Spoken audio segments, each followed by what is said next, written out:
Well, hello everybody out there in Authorland. We're so happy to see you popping in. Thanks for being a part of this Self-Publishing Insiders from Draft to Digital. And as always, we're thrilled to have our guests. And I'm going to butcher at least one of their names in advance. I apologize, but there's Anaïs. Welcome. And Thank there's, you. is it Gregg G? I'm not sure. Greg, good. Yeah. Great.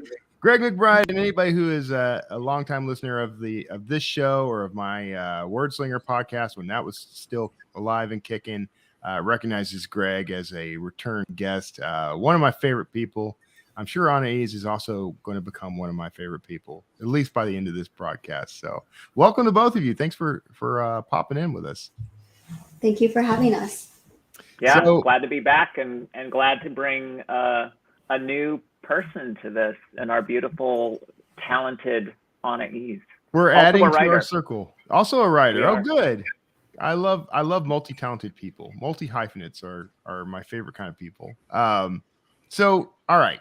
First, Greg, let's jump in because I want to get this out of the way. This is it's a very different book than what you've produced in the past. So what made you decide you wanted to do a children's book?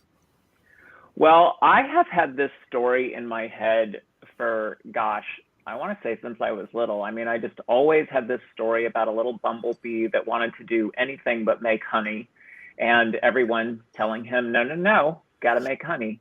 And, you can draw the parallels for anybody who might have read Weightless or, I used to be very overweight. And so when I was younger and would tell people that, I wanted to move to Hollywood, I was often, told that was not allowed.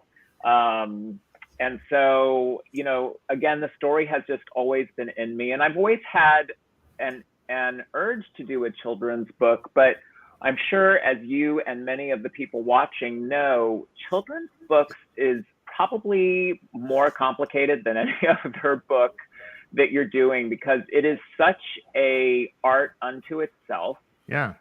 I think it's even more difficult to break into. You'll find some literary agent or publisher reception for lots of different genres, or even if you self-publish. But children's books is a real special thing. And it's one of those things where, sort of like Hallmark Christmas movies, and that is no plug for A Heavenly Christmas. Oh, I'm sure. Starring Shirley MacLaine. I wouldn't do that. But, people think they know them, right? Like, Yeah. oh, I'm going to write a Christmas movie. But they haven't necessarily watched one, right? Or they've seen an SNL spoof of Hallmark Christmas movies, and they think that that's enough information. P.S. It's good information, but not quite enough. And so children's books is the same thing, right? You think, oh, that's going to be easy, or, oh, I'm going to do this. And these days, the children's book market is so intense that if you're not a celebrity, like somebody like Kathy Lee Gifford, who sort of has that mom following, you're just not going to get any attention at all. But again, this was a story that I really wanted to be out in the world. It's something that I knew I wanted to write, but I did not have an artist. I did not have an illustrator. And in most cases, with children's books, you've got to hire an illustrator. Even before you approach an agent or a publisher, you've got to own the artwork. And so Anaïs and I did things a little bit differently. We actually began I'm going to call it a love affair, on Twitter. We, started interacting together, and I had my book called Weightless, and she actually has a book called Weightless too, sort of told from a different perspective, where I was at 450 pounds. Anaïs tells a story of being underweight. And so, there was a real understanding between us, and we really just, we were trading books, and she was kind enough to send me some of her books, which are, oh gosh, so eloquent, so dark, so like you've got to read them twice. Like it's it's powerful stuff. And I'm not just saying that, but I would just say that, but I'm not in this case. And she's also an amazing illustrator. I mean, I call her a Renaissance person, and she really is. And so about a year ago, maybe a little bit before, I approached her with the idea of collaborating together on the story, and I let her know what it was. And I really didn't know what I was in for working with her. And this would not have happened. It would not have turned out as well as it did without her. I don't want to get too ahead of the story, but she challenged me. She wasn't just waiting for the words. Yeah. She was such a part of the birth of this bee. She's my baby mama, and bee baby mama. And so it's really funny, but it's also a testament, right? We think of the internet, we think of like fellow artists who are, battling each other because I got to get into the limelight before you do, or I want to get more likes, or and it's just such a great illustration of how two artists can come together and just really create something for the sake of wanting something special and great in the world. And so I feel so lucky to be working with her. She's amazing. So, and I'm positive I'm going to come to agree with that, Anaïs. I've only known you for like 5 minutes now. I already like you. I am curious, like, have you done children's book illustration before? No, I definitely had not. The whole story. I definitely was a huge fan of what Gregg had done and very inspired by his work. So when he told me about it, I was like, well, yes, of course. And then I'll figure it out later. So that's how all great success stories go. Yeah. I have always done art, starting from when I was really, really, really little. Always was drawing or painting. So I was inspired a lot by Yoshitaka Amano. Did the Final Fantasy art. I'm inspired by Sandman artists like Dave McKean or David Mack. A lot of dark art. Yeah. So, perfect for children. Perfect for children. I was just thinking that. And that's a lot of the art that I did do is very dark art. And so I kind of took all of that dark art and then I inverted it and tried to create his bee that he saw in his head. And every time I go, is this cute enough? How can I make it cuter? And also original, right? Like bees are very popular now, and we've seen so many bees in illustrative form. Yes. And we really wanted to have an original looking bee for Byron and his family and his fellow classmates who aren't so nice to him. And so there was a real challenge there in terms of making it original. And one other thing about children's books is when you think of children's books, as genius as the writing may be, it's all about the illustrations, right? It's all about the pictures because they're in some ways they're like a coffee table book, right? Like I've bought children's books before.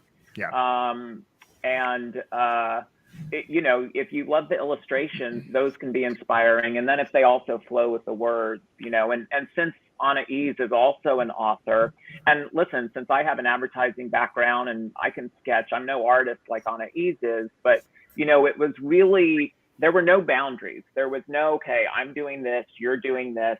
All of a sudden, I'll give you an example. Anaïs is doing research on bees. And me, I'm like cutting to the premiere of the book. I'm like, research, what's that? And she found out that hummingbirds and bees interact together really well. And so all of a sudden, I was getting sketches with a hummingbird school teacher. And I'm like, oh, I guess I better put that into the story. And, interesting. And then all of a sudden, Byron the bee wore a little red cape. Because he was like, he was super in his own way. And so I'm like, oh, I guess I better put that into the story. Yeah, so don't trust Anaïs, I think is the takeaway. The draft digital takeaway today, do not trust artists. Yes. I can't help myself. I'm very inspired by all the graphic novels and by anime. I love it. So any chance I get, I try to pull those things in. And also, of course, if I find out anything from National Geographic, I found out that bees sleep in flowers. They get drunk on pollen, which I thought was the funniest, cutest thing. And then they fall asleep in the flower covered in pollen with their little bee butts sticking out. Like face down. Hold on, I'm going to show you because it's one of my favorite illustrations. I just happen to have a book here. But so this, you will find nature stories. Hold on, or Greg. I'm pictures. gonna blow you up full screen so people can see. Okay. There we go. So of the little bee kind of face down in the flower, you will see images of this on National Geographic and other nature-oriented sites. And so this is all authentic, but we love, I mean, talk about a creative and fun art. So her research paid off in every way. I mean, it was just great. I've seen those photos of like bees falling asleep in a flower. At first I was like, how am I going to make a bee cute? Because I'm kind of afraid of them. Yeah. And then I started looking at those, and then and then Byron was born. Byron was born. Why? So you spelled Byron with an I. What is there a story there? Well, there is. Yes, there is. The original title of the book was Barry the Bee Who Couldn't. And Anaïs, once again, doing her research, we realized that the DreamWorks Bee movie, the lead character, voiced by Jerry Seinfeld, was named Barry. And so we're like, we can't, we don't want to, even though it was not born of that at all. Yeah. We realized what that a delightful way to be issue. Sued. Right. Or just even have people question it, right? And this is usually something I would discover on publication date. Like, oops. Yeah. So then we traded about 85 emails with different, because we wanted it to be, the story is told in rhyme. And so we wanted something that, kind of goes along whimsically, it can't be Claude, the bee who couldn't. It just would not work. So we were trading back and forth bee names. We finally decided on Byron, but we wanted a spelling that was semi-unique. And we Anaïs, actually, there was a famous Byron, right? I forget. Yeah, the poet. I forget. The poet, that. yeah. The poet, that's right. So why would I know that? Why would you? Yeah. So again, though, the creative, it's funny because I don't think either of us thought the time involved, just even at the beginning, was going to be as lengthy as it was. But we had such a good time working together, and we were both she was open to my ideas about the art. I was open to her ideas about the copy, and we were literally trading, stuff back and forth the entire time, even before we went to actual creating the art, actual getting the finished writing done, or locked, I guess I would say. And so it's been a journey, but it's one of those great collaborations that you don't often hear about, because sometimes as artists we're pitted against each other, or people would like to believe. You feel precious about your ideas, and you don't want anyone changing your vision. Yeah, well, that's get mean, Yeah. And there wasn't any meanness, Good. So that helps. So Anaïs, did you have you worked with anyone else in this way before? I mean, I know you didn't do a children's book, but have you done collaborative work like this before? Not so much.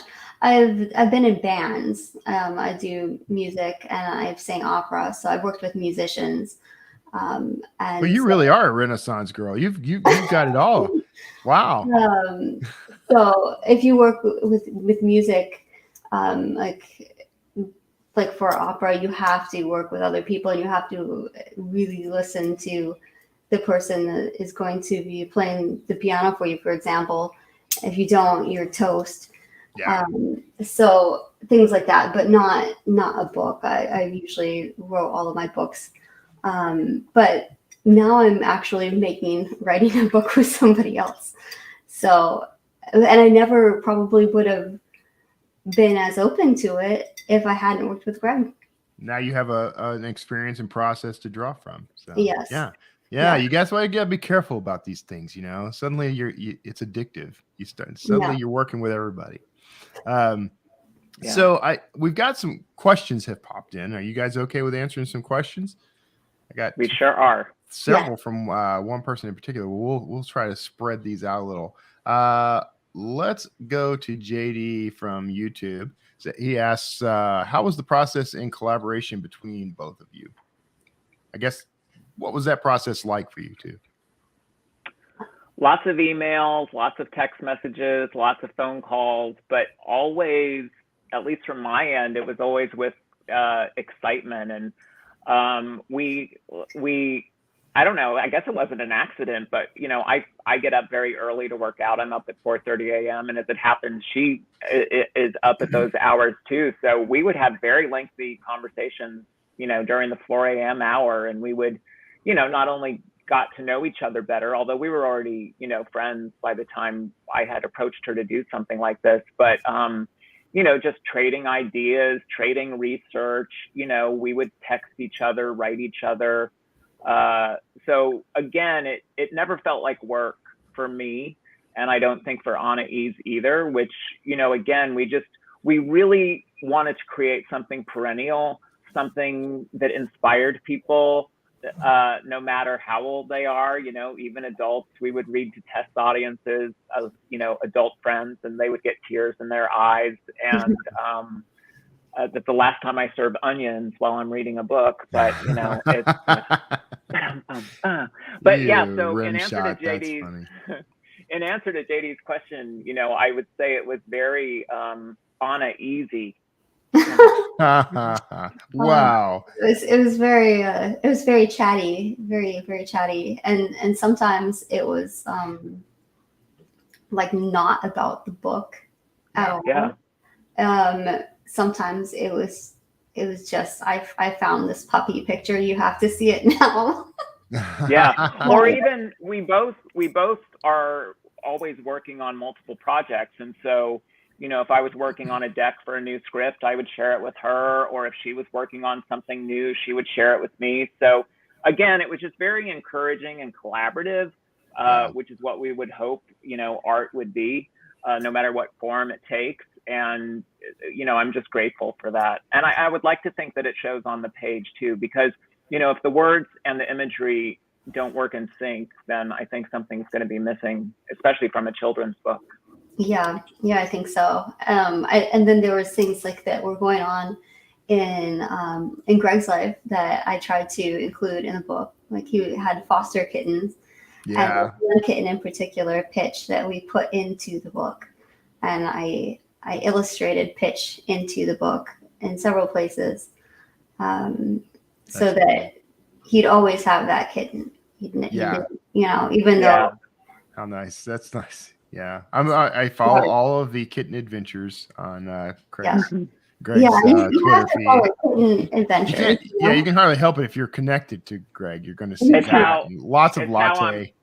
It's how I'm getting into heaven. I'm a really bad person, but I'll be like, but I've saved a million kittens. But I've saved all the kittens. Yeah. I think I remember reading in like I don't know, second John or something. There's a verse about that.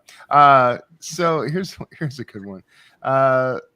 So Catherine on YouTube asks, I self-published using Kids Book Creator, and it turned out great, but the downloadable format isn't usable elsewhere. What bookmaking software do you guys use? I want to preface this, by the way, in saying that unfortunately, DVD's print option isn't currently a great option for something like a children's book, because it only does black and white images. But you guys what are you guys using to get your book out there? I actually used a professional design program, Quark Express, to lay it out, because we wanted to have all of the creative control ourselves. And listen, there are some great formatting friendly apps and programs out there. And I think that they are great to use, because sometimes you can really get clogged up in the process, and that's going to harm the creativity. But for us, we really wanted to control the design and the fonts and the placement of the copy. And there's places in the books where we have little design elements that really don't have a lot to do with the story. But again, we wanted the book to be sort of magical, and that you could discover new things, like the little kitten that appears here and there in the story without any words, but you could find that kitten. And so for us, we used Quark Express, and that I think helped us to be able to transfer the files. But then when it came to the ebook, of course, there were certain things we had to do. And Anaïs was creating, thank goodness, just giant files. You know, we had to get that Dropbox account going so we could, you know, share the images. But you know, they're beautiful. I've even blown up a few on Canvas. And so, yeah, Quark Express is the short answer, Catherine. Yeah. So, for making the illustrations, I think that if you're going to be doing a children's book and you want those really vibrant colors, you want it to show up really, really well, you need to have really large images. You can't skimp on that because the printing isn't going to come out. Like if it's a regular book cover, it doesn't need to have that high of a PPI, but like for a children's book where it's all illustrations, it's just an art book. Just think of it like an art book or an art print. So it needs. So where are you guys getting the prints? Who are you going through, or what do you use? We used BookBaby for this project, and we did a hardcover, paperback, and ebook version. We decided that we wanted sort of a one-stop shop, although we did have to really think of each project separately, you know, because like the hardcover, which is our favorite, but because it's self-published, is also the most expensive. But you know, you just can't beat having this flip cover and just all that stuff. But one thing we really had to think about, and I want to share this to other writers out there, is when you're doing a kid's book, you have to, and this is where my advertising background came into play, but you've got to really think about the weight of the paper. You've got to think about the gloss of the paper. When we're self-publishing books that are, you know, except for the cover, are all words, you don't have to think about this, but you really do have to think about the weight of the paper, and that's going to up the expense, not only for your own copies, but, you know, when you sell them too. But again, you want the colors to pop. You want the pages to feel weighty. You don't want it to be like newspaper print. So again, and I love that, you know, you had us on, Kevin, which is so nice of you, but I'm telling you, this kids book world, you just think you know it and you don't. It's such a universe unto itself. You have already pointed out several things that I think are kind of fascinating from a certain perspective, things that you don't think about, like the sort of how involved everything has to be. Like you talked about having to get like an upgraded Dropbox or whatever, you know, like all these pieces are required in order for the two of you to be able to work together to do this. But there's one good thing. A lot of people think they need to have the most expensive program to draw with and the most expensive art pad out there. And actually, not necessarily. I have, you know, an okay art pad. It's a digital art pad that my husband got me for Christmas. Yeah. And I just wanted to try digital art. And I'd never done it before. So I told him not to do anything too crazy, just get something middle of the road. And so he did. He didn't get me anything that fancy. It's just a basic one. And it did fine. And then I got Krita, which they do have a free version. So if you're really strapped for cash, you can download it for free. But they also have a version on Steam that is not that expensive. I forget exactly how much it is, but it's not very much.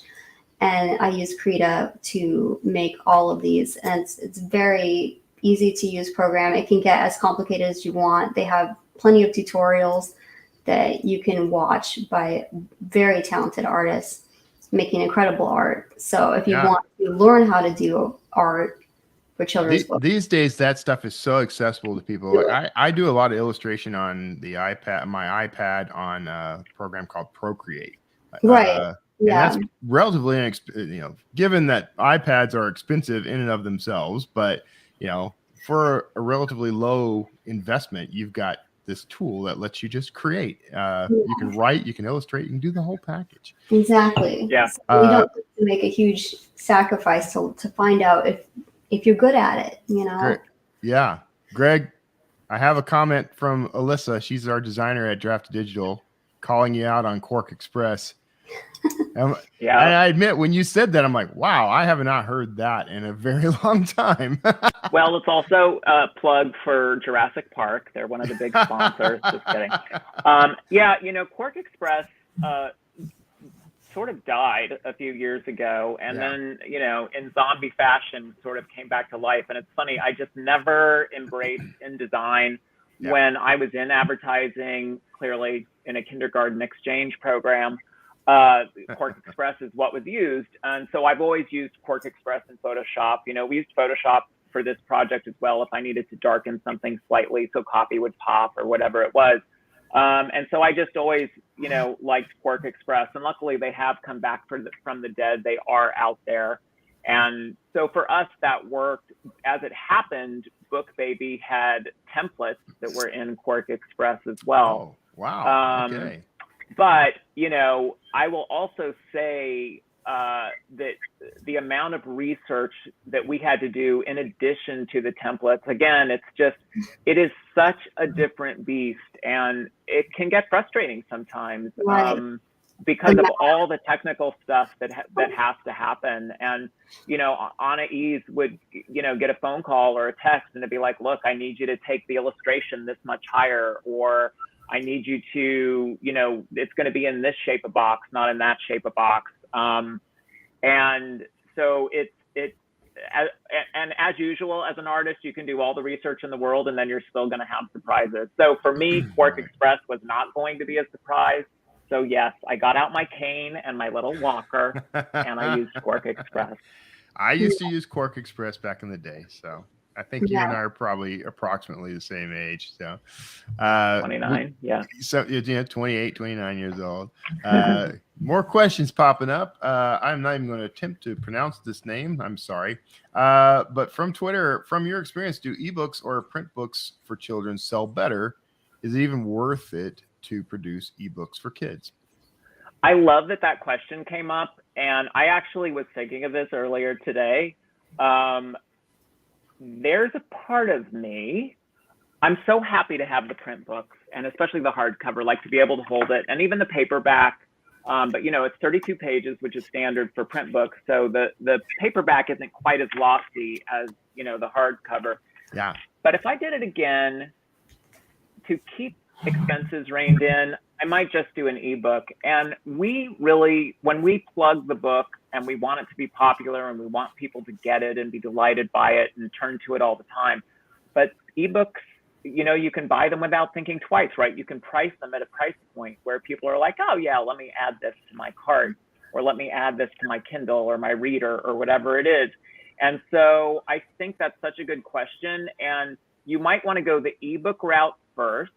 And then if it's popular enough, or if you win the lottery and you're approached by a publisher, then you could go down the book path. But again, when you talk about the paperweight, when you talk about the gloss on the paper, when you talk about the slipcover, when you talk about all these things that are wonderful, but as a self-published author, it's very expensive. And again, at the end of the day, the things that move quickly are ebooks. Yeah. And then you also think about modern children. Modern children, a lot of them have tablets, and they actually make these for children. They're sturdy. And so parents like to fill these up with books and apps and all sorts of things. And so we might be surprised with how many modern little children are reading books. Anaïs, you better write a dark book called Modern Children, or Kevin and that's going to be our first collaboration. That is a good title. And do modern children use Quark Express? I think that modern children do all sorts of That sounds like almost like a philosophical cone. Do modern children use Quark Express? Well, that's a question for the ages, I think. But, we can't answer it here. I do think I agree with you all around, and I do think kids in particular are experiencing these things digitally more and more. But I think it's important for you to have the print, but again, it is a tactile experience, and that's why that paperweight and the glossy paper and all that. That's why that's important. But there's still a lot of people, a lot of kids who that's what they want. That they want to interact with that. Good point. Yeah. So here's a more comment than question, but ebooks for kids do sell, although paperback has been my bestseller, and I do think there's a very large chunk of people who prefer having that. They want that in their hand. Okay, so and there was a question that got lost here, and I'm going to see if I can find it real quick, but I know what it was. He was asking, is Byron, here it is Byron or any of the characters based on real people? And we did sort of discuss some influences, but you didn't say whether or not these were one for one people. I guess so. Here, I can show you. I had if you show me a photo of a giant bee wearing clothes, I'm leaving. He's wearing a tie. Okay. This bee right here is based on my primary care doctor. Now, let me bring you up full screen here. This is his tie. Okay. He's a very, very tall man with very long arms and very long legs. And he told me that I was allowed to, talk about him or draw him as a bee. And so I did, there he is. Okay. He's very happy to go to work. A little tired, but he's happy to be there. All right. There he is. What inspired that? What made you decide to include your primary care doctor as a bee? I love him. He's great.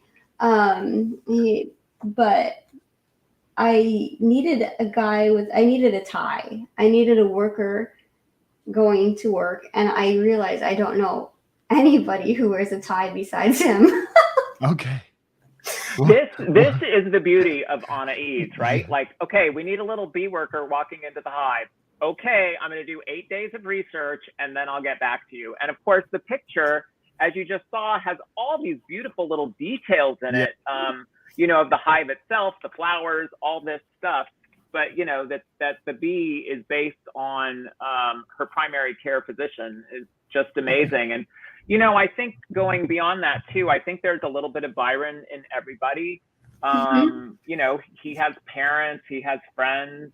So there's certainly biographical stuff baked in for sure. Sure. Yeah, I think so. I think that everybody wants to, they might even want to be something that they're not even, or be something that they're not. Yeah, exactly. Or, or strive to be better, or, they have that secret hope that they will be better, and they can continue to become better.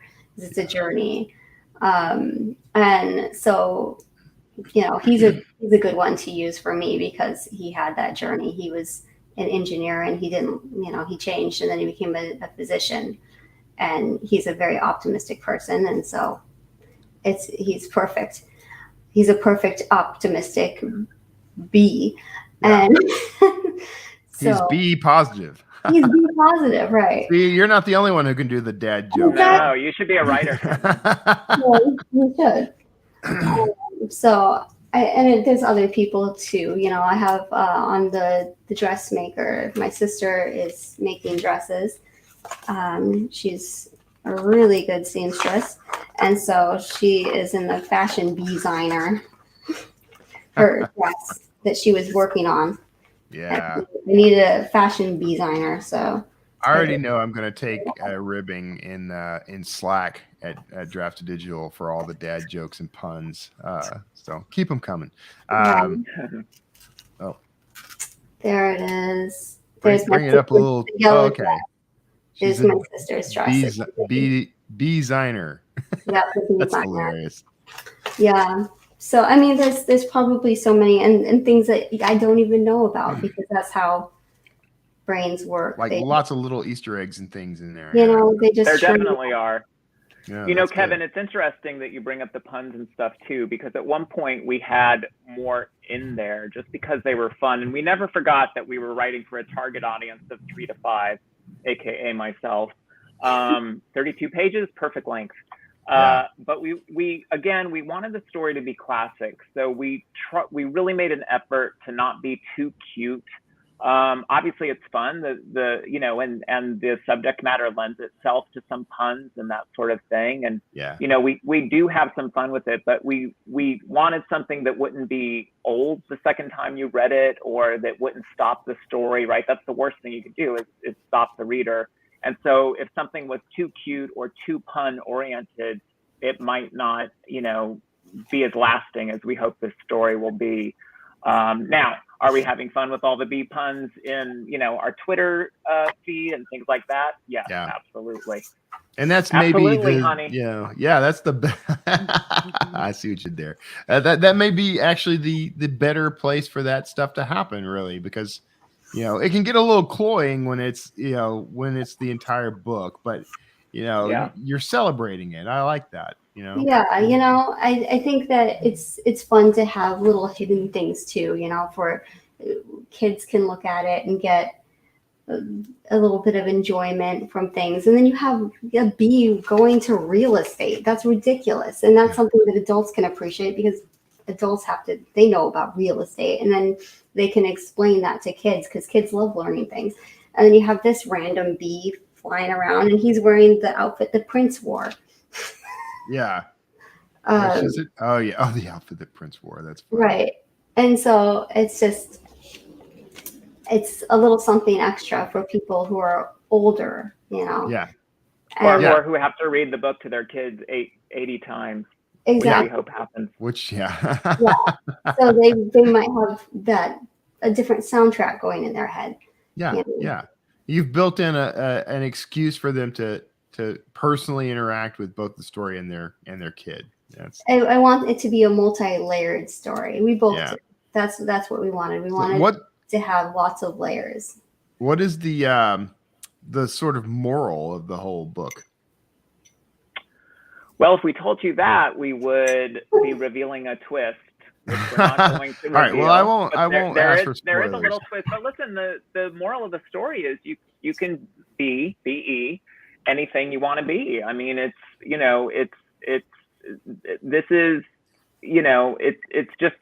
a perennial message. It's something that, but a lot of times we sort of get in our own way, right? Like, I'm sure there's people watching that think, I want to write a children's book, but I don't think I could do it, or I don't think I could find an illustrator. We're so quick to tell ourselves that we can't do something, that then we never do it. And listen, we tripped forward all the way through this. When we started this project, I think we both thought maybe 60, 90 days at the most. And it's been a year-long effort. And luckily we loved working together. And, Anaïs would, text me at 3 a.m. and say, forget the drawing on page 5, I'm redoing it, and I would get the drawing, and it was sort of like, which one is different than the other? And she decided that the roses needed to be a little bit of a different color. So, so now you have a whole bunch of extra illustrations you could bundle together as a bonus book. As a be cool? I will be doing the puns. Yeah, no, it's so again, the moral of the story is the moral for all of us. Like, don't tell yourself no. You can do anything you want. And that's what I love about things like this, right? Like, we initially did, approach a few literary agents, and, both of us have a very solid background in publishing. I have my film stuff, and we didn't get one response. And so we're like, okay, well, we're going to do it ourselves, and we're going to make it the book we want. And we pulled in editor friends, and we pulled in school teachers, and we did all the necessary stuff, but we never took no for an answer. And here we are on draft to digital. Happy ending. There you go. I love that that's the moral of your tale. And I think that is, it's kind of one of those things that I talk to authors about all the time. Like, I love how it all came together. Like, you said, if someone decides I want to write a children's book, and then it's, well, how do I find an illustrator? Well, you found an illustrator just by being friends with someone on Twitter. And, once I've got that, what do I do? Do I need to go buy a bunch of fancy software, or who do I go to? Can I get a publishing deal? You saw the problems, but instead of them becoming barriers, the solutions were what moved you forward. I love that. And you know what, Kevin? That actually happens in Hollywood as well. You know, it's when a movie comes together, there's a real sense of, when I was younger, I used to do community theater, and even in A-list situations, there's just a real sense of community theater at the heart of it. It's like, okay, you guys, let's put on a show, because you're basically going into battle together, right? Whether you're creating something on the page, whether you're creating something for the screen, whatever you're doing, it's going to be nearly impossible to get it done. And so if we take no for an answer, us artists, everyone watching this is an artist. If we take no for an answer, then the world isn't going to be different from our art. And so, you've got to trip forward. You've got to make the mistakes. Would we do things differently for the next book? Yeah, we would. But will there be a next book? Yeah, we've already talked about 2 sequels, actually. And that's how much fun this was to work on. And so if we get hung up by the mistakes, if we get hung up by the rules, if we get hung up by the programs we need, you know, and you just find a workaround, let me tell you, Book Baby, they are sick of my emails, I promise you, but we were going to do it right. And I wanted to know about the exact margins, and I wanted to know about this and beyond the template. And so you just keep trying and doing, and you create. That's what we're all doing. And, you know, thank God for self-publishing, because it really allows us, you know, combined with social media, to get something out into the marketplace that otherwise maybe wouldn't have been there. Yeah. And I always think about the long, wonderful history of self-publishing as well. Some of my very favorite works of art were self-published throughout history. Henry Miller, self-published. I mean, come on. All of these classic people that everybody now reveres, a lot of them couldn't find anybody to publish their work, and they were hand cranking it themselves. So that's what it takes. Yeah. I always point out to people that most of those books you had to study as classic literature in English class were actually self-published books. Absolutely, they were. They were. All right. Well, this has been amazing and very inspirational. Both you guys have done something incredible, in my opinion. I have no particular interest in doing a children's book, but maybe I should think about it, because it seems like, you know, the collaboration is something I'm really admiring about what you guys pulled off. But so when can we expect the sequel? Well, that'll be a while off. I mean, the book publishes on June 10th. Okay. You can pre-order now if you'd like to. I already want the next one. Yeah, no, we joke about the different titles. It depends how bitter we are in the day. You know, what Byron's next adventure will be. You know, Byron finds a real publisher. You know, the places we'll go. Yeah. But it's been such a fun journey, and we're really excited that this book is going to be out there. So speaking of it coming out in June, people can find it at byronthebee.com, or just go search for it on all the various platforms, right? Yes. Yep. Byron the Bee Who Couldn't. Byron with an I. Byron with an I. byronthebee.com. So that's great. Well, okay. We're at time, so we're gonna have to wrap up, sadly. I'm glad both of you made the time to appear on the show and chat with us. I wish you all the success in the world for the book and everything you do after this. Well, thank you. Thank you, Kevin. It's great to see you, and great to introduce you to Anaïs. I'm such a fan of hers. So You've only made my life better by making the introduction. So everyone else out there, make sure that you are liking and subscribing this video if you haven't already, if you're watching live especially. But if you're not, make sure that you go ahead and subscribe to us on YouTube, Facebook, and elsewhere.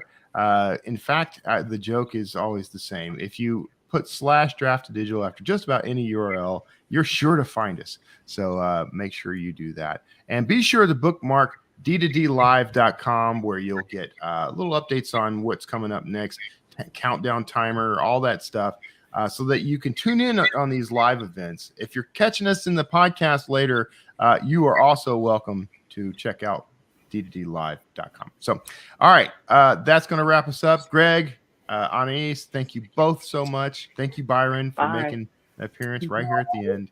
We'll talk to you guys next time. Take care. Thank you. Thanks.